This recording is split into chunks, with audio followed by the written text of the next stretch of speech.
বিশ্বাস করেন, ওয়াল্লাহি আল্লাহর কসম করে বলছি, বিশ্বাস করেন, আপনার ইন্তেকালের পরে 40 দিন সময় লাগবে না এদের আপনাকে ভুলে যেতে। ওয়াল্লাহি আল্লাহর কসম করে বলছি, এই মানুষগুলোর কেউই আপনার প্রকৃত অর্থে আপন নন। আপনার অবস্থানকে তারা ভালোবাসে, আপনাকে তারা ভালোবাসে। আপনাকে শুধু আপনার রব আল্লাহ ভালোবাসেন।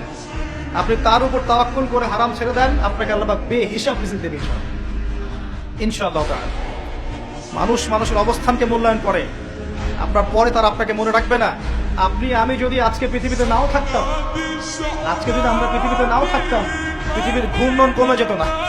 পৃথিবী ঘুরতই, রাত হতো, দিন আসতোই, আমাদের স্ত্রী সন্তানরা বেঁচে থাকতো, মা বোনরা বেঁচে থাকতো, সবাই যার যার জায়গায় ঠিকই থাকতো, আমরাই থাকতাম। এটাই বাস্তবতা, এটাই দুনিয়া নির্মম বাস্তবতা। তাহলে এই দুনিয়ার সংক্ষিপ্ত জীবনে কাদের কথা চিন্তা করে আপনি আল্লাহর অবাধ্যতা করছেন? কাদের কথা চিন্তা করেন? স্ত্রী সন্তান পরিবার পরিজন ছেড়ে দেন, আল্লাহর ওয়াস্তে হারাম ছেড়ে দেন, হালালে চলে আসেন। আমরা ইসলাম নিয়ে অনেক বড় বড় কথা বলি, কিন্তু সবচেয়ে বড় কথাটা হচ্ছে এই আয়াতটা যেটা আমি তেলাওয়াত করতে যাচ্ছি।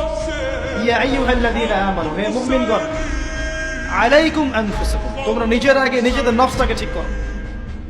নিজেরা ভালো হও, পরের দিকে আঙ্গুল পরে উঠাও।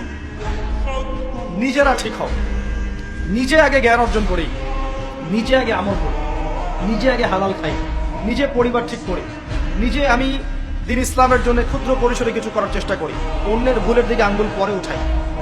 দেখবেন ইনশাআল্লাহ প্রত্যেকে যদি নিজের ফিকির করি, আস্তে আস্তে সমাজ ঠিক হয়ে যাবে। নিজে ঠিক না হলে কিচ্ছু ঠিক হবে না। আর নিজে ঠিক না হয়ে মানুষকে ঠিক করতে যাওয়া ঠিক নয়।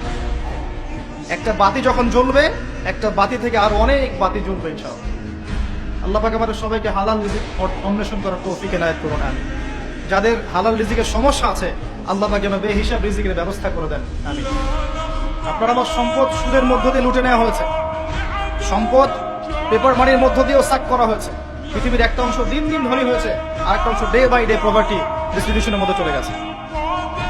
এগুলো বুঝতে আরো সময় লাগবে, আরো দিন যেতে দেন, 5 বছর 10 বছর যাক, আপনারা নিজেরাই বুঝতে পারবেন ইনশাআল্লাহ।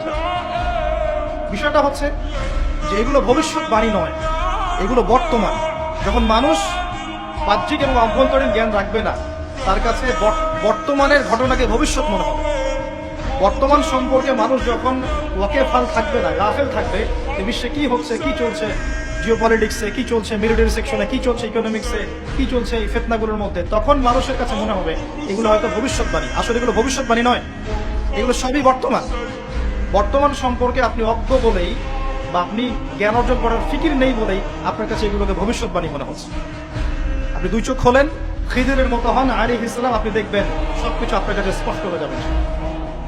আমরা এমন একটা সময় বাস করছি যেখানে আখিরুজ জামানের ম্যাক্সিমাম সাইনগুলো দেখা যাচ্ছে। ম্যাক্সিমাম ডে বাই ডে আপনি ধর্ষণের বৃদ্ধি দেখতে পারবেন, ডে বাই ডে আপনি জিনা বাড়বে দেখবেন, মাদকদ্রব্য মানুষ বেশি বেশি খাবে। একটা মানুষ খুঁজে পাবেন না যে ব্যক্তি সুদ থেকে 100% মুক্ত থাকতে পারবে, একটা মানুষ পাবে। বাহ্যিক বিষয় বাদ দেন, ইন্টারনালে আসেন। মনে করেন আমি একটা বাসায় ভাড়া থাকি, বাসার মালিক লোন নিয়ে বাড়ি করেছে, আমার মতো আরো 10টা ভাড়াটি আছে, সবার টাকা নিয়ে এসে লোন শোধ করছে। পরোক্ষভাবে আমিও সুদ খাচ্ছি, আমিও সুদের সাথে সম্পৃক্ত আছি। এটা সেই জামানা যে জামানা সম্পর্কে নবী সাল্লাল্লাহু আলাইহি ওয়াসাল্লাম বলেছিলেন যে যে ব্যক্তি সুদ থেকে দূরে থাকতে চাইবে, আখিরুজ জামানে তার গায়েও সুদের ছিটাফোঁটা গিয়ে লাগবে, কেউ মুক্ত থাকতে পারবে। টপ টু বটম দেখবেন সুদী কারবারের সয়লা। আর কেন রাগ হচ্ছে না আমার সাথে? আল্লাহ রাব্বুল আলামিন পবিত্র কোরআনে বলেছেন, ইয়া আইয়ুহাল্লাযীনা আমানু, আমি আপনাকে আল্লাহর কালামটুকু শোনাতে এসেছি। জোর করে কাউকে কিছু মানানো যায়? এটা ইসলাম শেখায়? ইসলাম তরবারির জোরে কোনো কিছুকে মানতে শেখায়? ইসলাম শুধু দাওয়াত দিতে শেখায়। ওয়াযাক্কির ইন্নামা আনতা মুযাক্কির, শুধু অনুবাদ করতে চাচ্ছে আল্লাহর কথা।